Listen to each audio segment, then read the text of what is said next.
Friends, நம்ம வந்துட்டு geography unit 3 India அக்ரிகல்ச்சரில் வந்துட்டு ஷார்ட் ஆன்சர்ஸ் பார்த்தோம், கிவ் ரீசன்ஸ் அண்ட் டிஸ்டிங்விஷ் பார்த்தோம். இன்னும் வந்துட்டு டீட்டெயில் ஆன்சர்ஸ் பார்க்கல. ஸோ இதில் வந்துட்டு 4 டீட்டெயில் இருக்குது. ஸோ இந்த டீட்டெயில்ஸ் நம்ம இன்றைக்கி பார்க்க போகிறோம். நான் வந்துட்டு புக்கில் வந்துட்டு மார்க் பண்ணல. ஸோ புக்கில் வந்துட்டு மல்டிபர்பஸ் ப்ராஜெக்ட்ஸ்லாம் கொஞ்சம் கன்ஃபியூஸ் ஆகிற மாதிரி இருக்குது. அதே மாதிரி characteristics of intensive and plantation farming எல்லாமே வந்துட்டு கொஞ்சம் கன்ஃபியூஸ் ஆகிற மாதிரி இருக்குது. ஸோ அதனால் வந்துட்டு நான் இன்றைக்கி வந்துட்டு உங்களுக்கு என்ன விசிபிள் பண்ண போகிறேன்னா கைடை தான் வந்துட்டு நான் உங்களுக்கு ஸ்க்ரீனில் காட்டி எடுக்க போகிறேன். ஸோ இந்த 4 டீட்டெயிலும் தான் இன்றைக்கி கிளாஸில் பார்க்க போகிறோம். ஸோ வாங்க பார்க்கலாம். So first question பாருங்க, state the types of soil in India and explain the characteristics and distribution of soil. அதாவது இந்தியாவில் இருக்கக்கூடிய சாயிலோட டைப்ஸ் என்ன, அதோட கேரக்டர்ஸையும் அது எங்கெங்கே டிஸ்ட்ரிபியூட் ஆகிருக்கு அப்படின்னு சொல்லி கேட்டிருக்காங்க. இதுதான் வந்துட்டு first question. The Indian Council of Agriculture Research ICAR set up in 1953 divides the soils of India into following 8 major groups. அதாவது வந்துட்டு நம்ம Indian council of agriculture research வந்து 1953 இந்தியாவில் இருக்கக்கூடிய சாயில்ஸை வந்துட்டு 8 குரூப்ஸாக வந்துட்டு டிவைட் பண்ணியிருக்காங்க. ஸோ இதான் வந்து அந்த 8 குரூப்ஸு. ஃபஸ்ட்டு குரூப் வந்துட்டு அலுவியல் சாயில். இதோட கேரக்டரிஸ்டிக் என்னென்னா இது வந்துட்டு ரொம்பவே லைட் கலராக இருக்கும், மோர் சிலேஷியஸாக இருக்கும், ரொம்பவே என்ன சொல்கிறது சிலேஷியஸாக இருக்கும்னு சொல்கிறாங்க. இது வந்துட்டு older alluvium composed of lime nodules and has a clayey composition. It is dark in color. So இது எப்படி இருக்கும் அப்படின்னா வந்துட்டு இது எதனால் கம்போஸ் ஆகிருக்குன்னா லைம் நோடியூல்ஸ்னால கம்போஸ் ஆகிருக்கு அண்ட் கிளேயி காம்போசிஷன், அதாவது கிளே மாதிரியே காம்போசிஷன் இருக்கும். இது வந்துட்டு டார்க் கலரில் இருக்குன்னு சொல்கிறாங்க. இதோட ஃபார்மேஷன் பார்த்தோம்னா sediments deposited by streams and rivers. So இது எப்படி ஃபார்ம் ஆச்சுன்னா செடிமெண்ட்ஸ் டெபாசிட், அதாவது ஸ்ட்ரீம்ஸ்னாலேயும் ரிவர்ஸ்னாலேயும் டெபாசிட் ஆகக்கூடிய அந்த செடிமெண்ட்ஸ்னால இந்த அலுவியல் சாயில் வந்துட்டு ஃபார்ம் ஆச்சு. இதோட கெமிக்கல் ப்ராப்பர்ட்டிஸ் என்னென்னா rich in potash, phosphoric acid, Lime and carbon compounds but poor in nitrogen. அதாவது இதில் வந்துட்டு potash, phosphoric, lime, carbon compounds தான் இந்த சாயிலில் ரிச்சாக இருக்கும். ஆனால் நைட்ரஜன் கண்டென்ட் வந்து ரொம்பவே புவராக இருக்குன்னு சொல்கிறாங்க. இதோட நேச்சர் இது எப்படி இருக்குன்னா ரொம்ப சாண்டியாக இருக்கும், கிளே மாதிரியே இருக்கும். அதுதான் வந்துட்டு இதோட நேச்சர். இது எங்கெங்கே டிஸ்ட்ரிபியூட் ஆகிருக்கு அப்படின்னா Ganga and Brahmaputra river valleys. So Ganga and பிரம்மபுத்திராவோட ரிவர் வேலிஸ்லையும் plains of Uttar Pradesh, Uttaranchal, Punjab, Haryana, West Bengal and Bihar. So இந்த ஸ்டேட்ஸ்லேயும் வந்துட்டு இந்த அலுவியல் சாயில் வந்துட்டு இருக்குன்னு சொல்கிறாங்க. இதான் வந்துட்டு ஃபஸ்ட்டு மேஜர் டைப்பில் ஒன்று. நெக்ஸ்ட் செகண்ட் டைப் வந்துட்டு பிளாக் சாயில். இது எப்படி ஃபார்ம் ஆச்சுன்னா derived from basalts of Deccan trap, அதாவது டெக்கான் ட்ராப்பில் இருக்கக்கூடிய பாசல்ஸ்லேருந்து டிரைவ் ஆனது தான் இந்த பிளாக் சாயில். இதோட கலர் எப்படி இருக்குன்னா பிளாக் கலராக இருக்கும். எதனாலனா due to the presence of titanium iron. So iron and டைட்டானியத்தோட ப்ரெசன்ஸ்னால இதோட கலர் வந்துட்டு பிளாக்காக இருக்கும். இதோட கெமிக்கல் ப்ராப்பர்ட்டிஸ் என்னென்னா consist of calcium and magnesium carbonates, high quantities of iron, aluminum, lime and magnesia. So இந்த பிளாக் சாயில் என்னென்ன இருக்குன்னா கால்சியமும் மெக்னீஷியம் கார்பனேட்டும் இருக்கும். அது மட்டும் இல்லாமல் அயன், அலுமினியம், லைம் அண்ட் மெக்னீஷியோட குவான்டிட்டி வந்து ரொம்பவே ஹையாக இருக்கும். ஸோ இது வந்துட்டு rich in potash, lime, aluminium, calcium and magnesium. So potassium, aluminium, calcium and magnesium இந்த மினரல்ஸ்லாம் இந்த சாயில் வந்துட்டு ரொம்ப ரிச்சாக இருக்கும். எந்தெந்த மினரல்ஸ் பூரா இருக்குன்னா nitrogen, phosphoric acid and humus வந்துட்டு இந்த சாயிலில் ரொம்பவே புவரர் கண்டிஷனில் இருக்கும். இதோட நேச்சர் என்னென்னா ஸ்டிக்கி, அதாவது கையில் ஒட்டிக்கும். அது வந்துட்டு வெட்டாக இருக்கும்போது இது வந்துட்டு கையில் ஒட்டிக்குன்னு சொல்கிறாங்க. இதோட டிஸ்ட்ரிபியூஷன் இது எங்கெங்கே இருக்குன்னா Maharashtra and Malwa plateaus, Kathiawar peninsula, Telangana and Rayalaseema region of Andhra Pradesh and northern part of Karnataka. கர்நாடகாவில் நார்த்தன் பார்ட்டு, ஆந்திர பிரதேஷில் ராயலசீமாங்கிற அந்த place region, and Kathiawar peninsula and தெலுங்கானாவில் இருக்குது, மகாராஷ்டிராவில் இருக்குது, மால்வா பிளாட்டியூஸ்லேயும் இந்த பிளாக் சாயில் தான் இருக்குதுன்னு சொல்கிறாங்க. இதான் செகண்ட் டைப். தேர்ட் டைப் என்னென்னு பார்த்தீங்கன்னா ரெட் சாயில்ஸ், அதாவது செம்மண்ணுன்னு சொல்லுவோம்ல, அதுதான் வந்துட்டு ரெட் சாயில். இதோட ஃபார்மேஷன் எப்படின்னா decomposition of ancient crystalline rocks like granites and gneiss and from rock type. So இது வந்துட்டு ஏன்ஷியன்ட் கிறிஸ்டலைன் ராக்ஸ்னால வந்துட்டு இது வந்துட்டு ஃபார்ம் ஆகிருக்கு. இதோட கெமிக்கல் ப்ராப்பர்ட்டிஸ் என்னென்னா rich in minerals such as iron and magnesium. Iron and மெக்னீஷியத்தில் ரொம்பவே ரிச் கண்டென்ட், இந்த சாயிலில் அயன் அண்ட் மெக்னீஷியம் கண்டென்ட் வந்து ரொம்பவே ரிச்சாக இருக்கும். Deficient in nitrogen, humus, phosphoric acid and lime. So இதில் வந்துட்டு டெஃபிஷியன்ட் என்னென்ன இருக்குன்னா நைட்ரஜனும் ஹியூமஸ், பாஸ்போரிக் ஆசிட் அண்ட் லைமோட கண்டென்ட் வந்துட்டு ரொம்பவே குறையாக தான் இருக்கும். இதோட நேச்சர் என்னென்னா light texture, porous, consists of kaolinitic minerals. அதாவது வந்துட்டு காலோலித்தினிக் மினரல்ஸ் வந்துட்டு இதில் அதிகமாக இருக்கும். இது டைப் ஆஃப் மினரல் தான். இது வந்துட்டு போரஸாக இருக்கும், அங்கங்கே ஓட்ட ஓட்டையாக இருக்கும். அதாவது போரஸ்னால் ஓட்ட ஓட்டையாக இருக்குது. இதோட டெக்ஸ்சர் வந்துட்டு ரொம்பவே லைட்டாக இருக்குன்னு சொல்கிறாங்க. இது எங்கெங்கே டிஸ்ட்ரிபியூட் ஆகிருக்குன்னா eastern parts of Deccan plateau, southern parts of Kerala, Tamil Nadu, Karnataka and Chota Nagpur plateau, அதாவது ஜார்க்கண்ட். ஸோ இந்த பிளேஸ்லாம் இந்த ரெட் சாயில் வந்துட்டு டிஸ்ட்ரிபியூட் ஆகிருக்கு. நெக்ஸ்ட் டைப் வந்துட்டு லேட்ரைட் சாயில். இதோட ஃபார்மேஷன் இது எப்படி ஃபார்ம் ஆச்சுன்னா லீச்சிங் ப்ராசஸ் மூலயமா இது வந்துட்டு ஃபார்ம் ஆயிருக்கு. இதோட கெமிக்கல் ப்ராப்பர்ட்டிஸ் என்னென்னா composed mainly of hydrated oxides of iron and aluminium. அதாவது மெயினாக இதில் என்ன இருக்குன்னா ஹைட்ரேட்டட் ஆக்சைடு, அயன் அண்ட் அலுமினியத்தோட ஹைட்ரேட்டட் ஆக்சைட்ஸ் வந்துட்டு இதில் மெயினாக இருக்கும். இதோட நேச்சர் என்ன more acidic on higher areas. So higher ஏரியாஸில் வந்துட்டு ரொம்ப அசிட்டிக்காக இருக்கும். Poor areas poor in high level cannot remain moisture. இது வந்துட்டு இதோட மாய்ஸ்டர் கண்டென்ட் இதில் அப்படியே ரிமைனாக தக்க வச்சுக்காத அந்த மாய்ஸ்டர் கண்டென்ட் இதான் வந்துட்டு இதோட நேச்சர். இது எங்கெங்கே இருக்குன்னா Assam hill summits of Kerala and Karnataka and eastern Ghats and region of Odisha. So இந்த பிளேசஸ் இந்த சாயில், இந்த லேட்ரைட் சாயில் வந்துட்டு டிஸ்ட்ரிபியூட் ஆகிருக்குன்னு சொல்கிறாங்க. நெக்ஸ்ட்டு வந்துட்டு ஃபாரஸ்ட் அண்ட் மவுண்டைன் சாயில்ஸ். இதோட ஃபார்மேஷன் எப்படின்னா due to mechanical weathering caused by snow, rain and temperature variation. So mechanical weathering அப்படின்னா என்னென்னு சொல்லிட்டு உங்கள் 9th சாப்டரில் நீங்கள் படிச்சிருப்பீங்க. ஸோ அந்த மெக்கானிக்கல் வெதரிங் மூலயமா இது வந்துட்டு ஃபார்ம் ஆயிருக்கு. Snow, rain, temperature variation, so அது காஸ் பண்ணி இது வந்துட்டு ஃபார்ம் ஆயிருக்கு மெக்கானிக்கல் வெதரிங் மூலயமா அப்படின்னு சொல்கிறாங்க.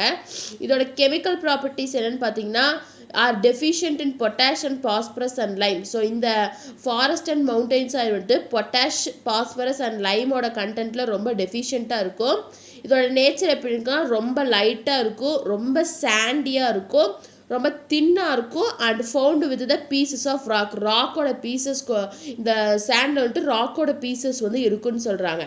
இதோட டிஸ்ட்ரிபியூஷன் எங்கன்னா Coniferous forest belts of Jammu and Kashmir, Himachal Pradesh, Uttarakhand, Sikkim, Eastern and Western Ghats.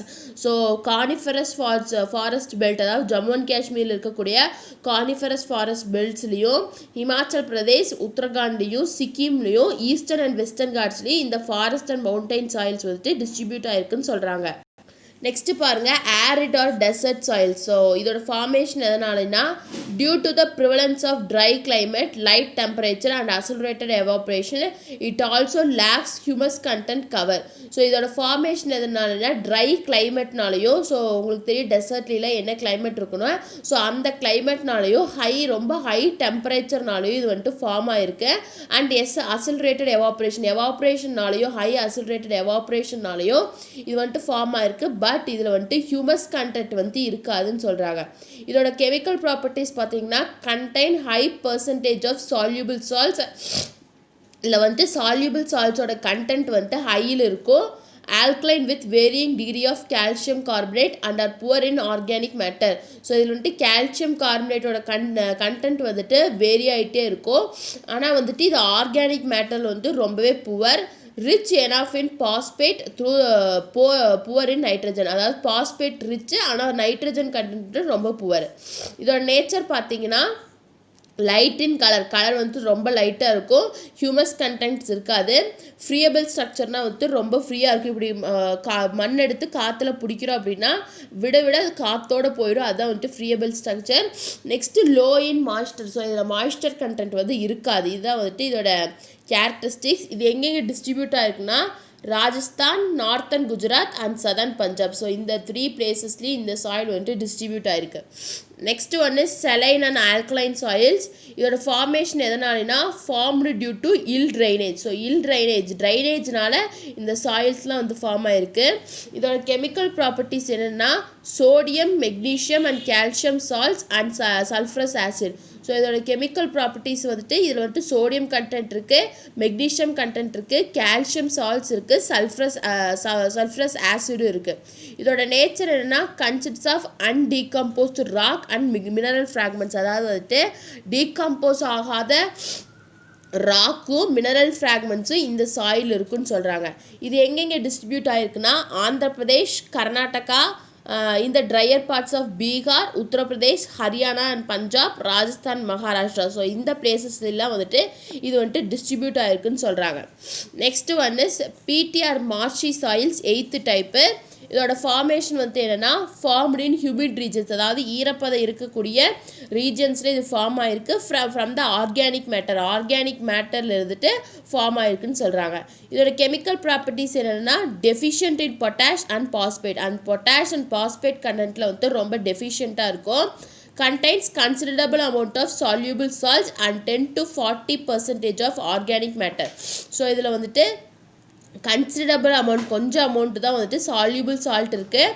And organic matter வந்துட்டு 10 to 40% தான் இருக்குது. And high proportion of vegetable matter. So இதில் வந்துட்டு வெஜிடபிள் மேட்டரோட ப்ரொபோர்ஷன் வந்துட்டு ரொம்ப ஹையாக இருக்கும். இதோட நேச்சர் என்னென்னா contain considerable amount of soluble salts. So இதில் சால்யூபிள் சால்ட்ஸ் வந்துட்டு கொஞ்சம் தான் இருக்குது நம்ம பார்த்த மாதிரி. Next 10 to 40% of organic matter வந்துட்டு 10 to 40% இருக்குது. And high proportion of vegetable matter. So chemical ப்ராப்பர்ட்டிஸும் அதோட நேச்சரும் கிட்டத்தட்ட சேம் தான். இது எங்கெங்கே டிஸ்ட்ரிபியூட் ஆகிருக்குன்னா Kottayam and Alappuzha districts of Kerala, coastal areas of Odisha, Tamil Nadu, Sundarbans of West Bengal, in Bihar and Almora district of Uttarakhand. So இந்தந்த பிளேசஸ்லாம் இந்த சாயில் வந்துட்டு டிஸ்ட்ரிபியூட் ஆகிருக்குன்னு சொல்கிறாங்க. ஸோ வந்துட்டு நம்ம ICAR Indian council of agriculture research வந்துட்டு இந்தியாவில் இருக்கக்கூடிய சாயில்ஸை வந்துட்டு 8 மேஜர் குரூப்ஸாக 1953 வந்துட்டு டிவைட் பண்ணுறாங்க. ஃபஸ்ட்டு ஒன் இஸ் அந்த 8 டைப்ஸ் ஆஃப் சாயில்ஸ் என்னென்னா ஃபஸ்ட்டு டைப் வந்துட்டு alluvial, second one is black soil, third one is red soil, fourth one is laterite soil, fifth one is forest and mountain soil, sixth is arid or desert soil, seventh one is saline or alkaline soil, and eighth one is peaty or marshy soils ன்னு சொல்லிட்டு 8 major groups இருக்கு.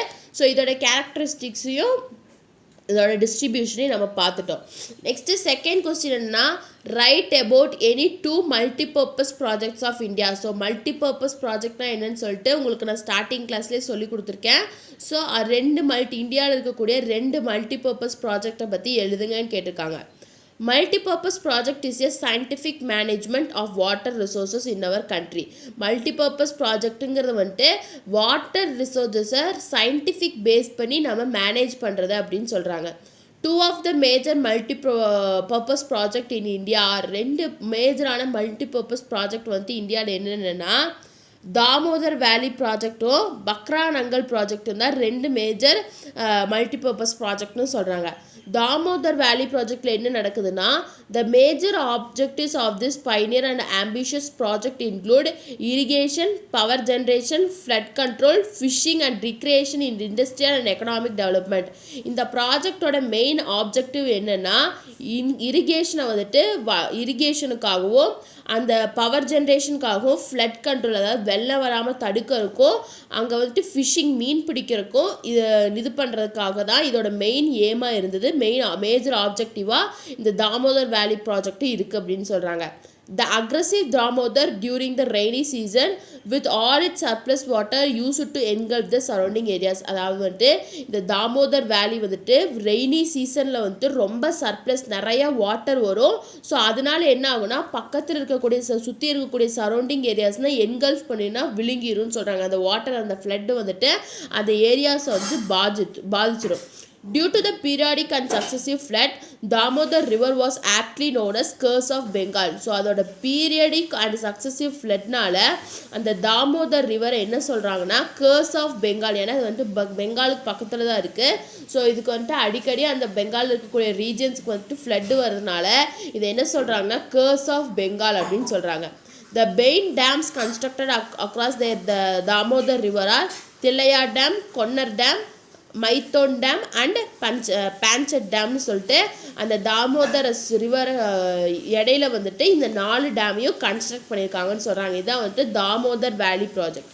Next வந்துட்டு பக்ரனங்கல் ப்ராஜெக்ட்னா என்னன்னா, Bhakra Nangal project is one of the largest area drain under the Indian multipurpose river valley constructed across the river Sutlej. அதாவது river சட்லஜுக்கு நடுவில் across இடையில வந்துட்டு இந்த டேமை பக்ரானங்கல் ப்ராஜெக்ட் வந்துட்டு பண்ணியிருக்காங்க. இதுதான் வந்துட்டு லார்ஜஸ்ட் ட்ரைன் ப்ராஜெக்ட். இந்தியன் மல்டிபர்பஸ் ப்ராஜெக்ட்லேயே ரொம்ப லார்ஜஸ்டான ப்ராஜெக்ட் வந்து இந்த பக்ரானங்கல் ப்ராஜெக்ட் தான். The states which benefited from this dam are Punjab, Haryana and Rajasthan. So வந்துட்டு இந்த பஞ்சாப், ஹரியானா, இந்த ராஜஸ்தான் இந்த ஸ்டேட்ஸ் வந்துட்டு இந்த டேம் மூலயமா வந்துட்டு பெனிஃபிட் ஆகிக்கிறாங்க அப்படின்னு சொல்கிறாங்க. This project consist of 2 divisions. So இந்த ப்ராஜெக்டில் வந்துட்டு 2 டிவிஷன் இருக்குது. ஃபஸ்ட் டிவிஷன் வந்துட்டு the Bhakra dam and the Nangal barrage. அதாவது என்ன சொல்கிறாங்கன்னா, பக்ரா டேம், இந்த பக்ரானங்கல் ப்ராஜெக்டில் 2 டேம் இருக்குது. One is Bhakra dam and another one is Nangal பேரேஜ்னு சொல்கிறாங்க. இந்த distance between these 2 dams is 12.2 kilometre. இந்த 2 டேமுக்கு இருக்கக்கூடிய டிஸ்டன்ஸ் எத்தனைனா 12.2 kilometers. This project comprises of many hydropower stations and many irrigation channels. So இந்த டேமில் வந்துட்டு ஹைட்ரோபவர் ஸ்டேஷன்ஸும் இருக்குது, இரிகேஷன் சேனல்ஸ் அதாவது அக்ரிகல்ச்சருக்கு தேவையான வாட்டரை கொடுக்கக்கூடிய சேனல்ஸும் இருக்குது. Gobind Sagar is a man-made reservoir constructed on the river Sutlej in Bilsapur district, Himachal Pradesh. So Gobind சகர் அப்படிங்கிறது வந்துட்டு ஒரு மேன்மேடான ஒரு ரிசர்வேயரை அதை கன்ஸ்ட்ரக்ட் பண்ணியிருக்காங்க ரிவர் சட்லெஜில். எங்கன்னா பிஸ்லாப்பூர் டிஸ்ட்ரிக்ட், ஹிமாச்சல் பிரதேசில் இருக்கக்கூடிய பில்சாப்பூர் டிஸ்ட்ரிக்டில். It is formed by the Bhakra dam. So இது வந்துட்டு எப்படி ஃபார்ம் ஆகிருக்கு, எதனால ஃபார்ம் ஆகிருக்கு, பக்ரா டேம்னால ஃபார்ம் ஆகிருக்கு. The Bacranangal project is the only one in Asia capable of achieving the hydropower generation capacity of 1500 megawatts of electricity. ஏஷியாலே வந்துட்டு இந்த பக்ரானங்கல் ப்ராஜெக்டில் தான் வந்துட்டு ஹைட்ரோ பவர் ஜென்ரேஷன் கெப்பாசிட்டி வந்துட்டு 1500 மெகாவாட்ஸுக்கு வந்துட்டு எலக்ட்ரிசிட்டியை வந்துட்டு எடுக்கிறாங்க ஏஷியாலே அப்படின்னு சொல்கிறாங்க. இதுதான் வந்துட்டு Bhakra Nangal project. So second question வந்து இதோட முடியுது. தேர்டு கொஸ்டின் பார்த்தோம்னா, bring out the characteristics of intensive and plantation farming. So intensive and plantation ஃபார்மிங்கோட கேரக்டரிஸ்டிக்ஸ் என்னென்ன அப்படின்னு கேட்டிருக்காங்க. ஃபஸ்ட்டு இன்டென்சிவ் ஃபார்மிங்னா என்ன?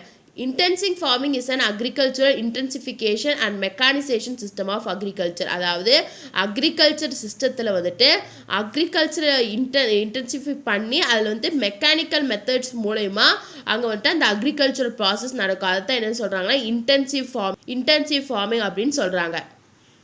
செகண்ட் பாயிண்ட் என்னன்னா, it aims to maximise yields from available land through various means such as heavy use of pesticides and chemical fertilisers. So இதோட முக்கியமான ஏம் என்னென்னா maximise, அதாவது ஈல்டை வந்துட்டு மேக்ஸிமம் பண்ணணும். அவைலபிள் இருக்கக்கூடிய லேண்டில் வந்துட்டு ஈல்டை வந்துட்டு மேக்ஸிமைஸ், ரொம்ப அதிக ஈல்டை கொடுக்கணும். எப்படின்னா ஹெவி யூஸ் ஆஃப் பெஸ்டிசைட்ஸையும் கெமிக்கல் ஃபெர்டிலைசரையும் அதிகமாக யூஸ் பண்ணி.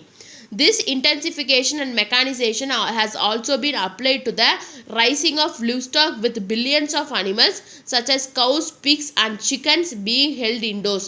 So இந்த இன்டென்சிஃபிகேஷன்னால வந்துட்டு லிவ்ஸ்டாக்கோட அந்த அப்ளிகேஷனும் வந்துட்டு லிவ்ஸ்டாக்கும் ரொம்ப அதிகமாகிட்டே இருக்கும். யாருக்கு? இந்த பில்லியன்ஸ் ஆஃப் அனிமல்ஸ், அதாவது அனிமல்ஸ் இந்த கவ்வு, பிக்கு, டொமஸ்டிக் அனிமல்ஸுக்கு அந்த லிவ்ஸ்டாக்கும் வந்துட்டு அதிகமாகும். Intensive farming is practiced in Punjab, parts of Rajasthan, Uttar Pradesh and Madhya Pradesh in India. இந்தியாவில் இந்த இன்டென்சிவ் ஃபார்மிங் வந்து எங்கெங்கே ப்ராக்டிஸ் பண்ணுறாங்கன்னா பஞ்சாப், ராஜஸ்தான், உத்தரப்பிரதேஷ் அண்ட் மத்திய பிரதேஷ் இந்த ஏரியாஸில் வந்துட்டு இந்த இன்டென்சிவ் ஃபார்மிங்கை வந்துட்டு ப்ராக்டிஸ் பண்ணுறாங்கன்னு சொல்கிறாங்க. Next one is plantation farming. So plantation agriculture is a form of commercial farming where crops are grown for profit. அதாவது பிளான்டேஷன் அக்ரிகல்ச்சருங்கிறது ஒரு ஃபார்மான கமர்ஷியல் ஃபார்மிங். இங்கே வந்துட்டு கிராப்ஸை வந்துட்டு முக்கியமாக எதுக்கு க்ரோ பண்ணுவாங்கன்னா ப்ராஃபிட்டுக்காக தான் க்ரோ பண்ணுவாங்க. Large land areas are needed for this type of agriculture. So plantation ஃபார்மிங்க்கு வந்துட்டு லார்ஜ் லேண்ட் ஏரியாஸ் வந்துட்டு தேவையாக இருக்கும். Some of the important plantation crops are tea, coffee, cocoa, rubber, cotton, oil, palm, sugarcane, bananas and pineapple. So வந்துட்டு இதான் வந்துட்டு இம்பார்ட்டண்ட்டான plantation crops. Tea, coffee, cocoa powder, rubber, cotton, oil, palm, sugarcane, bananas and pineapples தான் வந்துட்டு இம்பார்ட்டண்ட்டான plantation crop. The characteristic feature of this type of farming are large estates or plantation, large capital investment, scientific methods of cultivation, single crop specialization, cheap labor and good system of transportation, transportation and markets for the export of products. இதோட characteristic future என்ன இந்த type of ஃபார்மிங்கில் அப்படின்னா large estates வந்து இருக்கணும். அதுக்கு வந்துட்டு ரொம்ப invest பண்ணணும், கேபிட்டல் இன்வெஸ்ட்மெண்ட், நம்ம இனிஷியல் இன்வெஸ்ட்மெண்ட் ரொம்ப பண்ணணும். இது வந்துட்டு சயின்டிஃபிக் மெத்தட்ஸ் மூலிமா இந்த கல்டிவேஷன் ப்ராசஸ் நடக்கும். இங்கே வந்து சிங்கிள் கிராப், ஒரு கிராப் மட்டும்தான் போட்டு அதிலே ஸ்பெஷலைஸ் பண்ணுவாங்க. இங்கே வந்து சீப் லேபர், இந்த பிளான்டேஷன் கிராப்ஸ்க்கு வந்து சீப் லேபர் இருப்பாங்க. அண்டு குட் சிஸ்டம், டிரான்ஸ்போர்ட்டோட சிஸ்டம் வந்துட்டு குட்டாக இருக்கணும். அண்ட் மார்க்கெட், அந்த ப்ராடக்ட்ஸ் நம்ம எக்ஸ்போர்ட் நம்ம ஈல்டு வரக்கூடிய ப்ராடக்டை வந்துட்டு எக்ஸ்போர்ட் பண்ணுறதுக்கு நல்ல மார்க்கெட் சிஸ்டம் இருக்கணும்னு சொல்கிறாங்க. இதான் வந்துட்டு இதோட கேரக்டரிஸ்டிக் ஃபியூச்சர்னு சொல்கிறாங்க. இதான் வந்து பிளான்டேஷன் ஃபார்மிங். ஸோ இதோட வந்துட்டு தேர்ட் கொஸ்டின் முடியுது. ஃபோர்த்து கொஸ்டின் என்ன சொல்கிறாங்கன்னா, explain the geographical conditions favourable for the cultivation of rice and wheat. So wheat and rice கல்டிவேஷனுக்கு ஃபேவரபிளான கண்டிஷன்ஸ் வந்துட்டு சொல்லுங்கள் அப்படின்னு சொல்கிறாங்க. இதான் வந்துட்டு ஃபோர்த்து கொஸ்டின். ஃபஸ்ட்டு ரைஸ் பார்த்துடலாம். Rice is an indigenous crop. India is the second largest producer of rice in the world after China.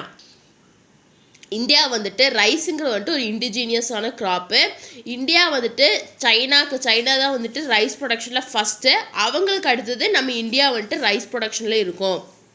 It is a mainly tropical crop growing mainly with mean temperature of 24 degrees Celsius and annual rainfall of 150 cm. இது வந்து ஒரு tropical crop. இது எந்த டெம்பரேச்சரில் grow ஆகுனா 24 degree செல்சியஸில் grow ஆகும். Annual rainfall இதுக்கு எவ்வளோ வேணும்னா 150 சென்டிமீட்டர் வந்து வேணும். Deep fertile clayey and loamy soils are situated well for rice cultivation. So rice கல்டிவேஷனுக்கு ஃபர்டைலான கிளேயான சாயிலோ இல்லாட்டி லூமி சாயில், அதாவது எங்கே வந்துட்டு நல்ல அதாவது ஈரப்பதம் இருக்கோ அந்த இடத்துல வந்துட்டு ரைஸ் கல்டிவேஷன் சூட்டபுளாக இருக்கும். Rice in India is sown in 3 ways. So இந்தியாவில் வந்துட்டு இந்த ரைஸை வந்துட்டு 3 விதத்தில் வந்துட்டு சோ பண்ணுறாங்க. First one is broadcasting, ploughing or drilling and transplanting. அதாவது வந்துட்டு ப்ளஃபிங் அண்ட் ட்ரில்லிங்னா நம்ம அந்த விதை போட்டு ப்ளஃப் பண்ணி அதை ட்ரில் பண்ணுவாங்க. டிரான்ஸ்பிளான்டிங்னா அங்கே ஒரு இடத்துல நிறைய விதை போட்டுருவாங்க, அங்கே வந்து செடி வந்துட்டு முளைச்சிரும். அதில் எடுத்து ஒவ்வொன்றா அந்த தண்ணியில் வந்துட்டு வைப்பாங்க. நீங்கள் பார்த்துருப்பீங்க நிறைய பேர். Due to increased use of high yielding variety HYV seeds, அதாவது வந்துட்டு இந்த ரைஸ்லேயே வந்துட்டு டிஃப்ரெண்ட் டைப்ஸ் ஆஃப் ரைஸை வந்துட்டு யூஸ் பண்ணுறாங்க. அதான் வந்துட்டு சிஆர் தான் 205, ஏஆர் தான் 306 அப்படிங்கிறது வந்துட்டு ரைஸ் வெரைட்டி, இந்த சீட்ஸோட varieties. Many of the indigenous variety are disappear. ஆனால் நிறைய வெரைட்டி வந்துட்டு டிஸப்பியர், மறைஞ்சு போச்சு அப்படின்னு சொல்கிறாங்க. இதுதான் ரைஸ். நெக்ஸ்ட் ஒன் இஸ் வீட். Wheat is the second most important food group of a country after rice. ரைஸுக்கு அப்புறம் நெக்ஸ்ட் இருக்கக்கூடிய இது வந்துட்டு வீட் தான். அதான் second most important food crop அப்படின்னு சொல்கிறாங்க. செகண்ட் பாயிண்ட்ல என்ன சொல்கிறாங்கன்னா, it accounts for 22% of total area and 34% of total production food grains in the country. So 34% food production, அதாவது கண்ட்ரியில் இருக்கக்கூடிய டோட்டல் ப்ரொடக்ஷனில் 34% வந்துட்டு இந்த வீட் ப்ரொடக்ஷன் தான் நடக்குது. எவ்வளோ ஏரியா லேண்ட்லினா 22% ஏரியா ஆஃப் லேண்டில் இந்த வீட் கல்டிவேஷன் நடக்குது. It requires 10 to 15 degrees Celsius at the time of sowing.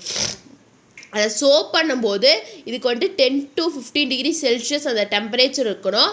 And 20 to 25 degrees Celsius at the time of ripening of grains. So அந்த கிரைன்ஸ் வந்துட்டு ரைப் ஆகும்போது என்ன டிகிரி செல்சியஸ் இருக்குன்னா 20 to 25 degrees Celsius இருக்கணும். Over 85% of India's wheat production comes from 5 states, namely Uttar Pradesh, Punjab, Haryana, Rajasthan and Madhya Pradesh. 85% of wheat production நம்ம கண்ட்ரியில் எங்கே கிடைக்குதுன்னா இந்த 5 ஸ்டேட்ஸ்லேயும் தான் கிடைக்குது. Apart from these regions, so இந்த ரீஜன்ஸ் இல்லாமல் the black soil tract of Deccan covering the parts of Maharashtra and Gujarat also contributes a major wheat production. So இந்த 5 ஸ்டேட்ஸ் இல்லாமல் பிளாக் சாயில் இருக்கக்கூடிய ரீஜன்ஸான மகாராஷ்டிரா அண்ட் குஜராத்தும் வந்துட்டு இந்த வீட் ப்ரொடக்ஷன் வந்துட்டு பண்ணுறாங்க அப்படின்னு சொல்கிறாங்க. ஸோ இதான் வந்துட்டு வீட். ஸோ இதோட 4th கொஸ்டினும் முடியுது. ஸோ 4th கொஸ்டின் மட்டும் இல்லை, டீட்டெயில் ஆன்சர்ஸும் முடிஞ்சிருச்சு. ஸோ உங்களுக்கு ஏதாவது டவுட் இருந்தால் கமெண்ட் பண்ணுங்கள். இந்த வீடியோ கிளாஸ் பிடிச்சிருந்தா லைக் பண்ணுங்கள், ஷேர் பண்ணுங்கள், சப்ஸ்கிரைப் பண்ணுங்கள். தேங்க்யூ.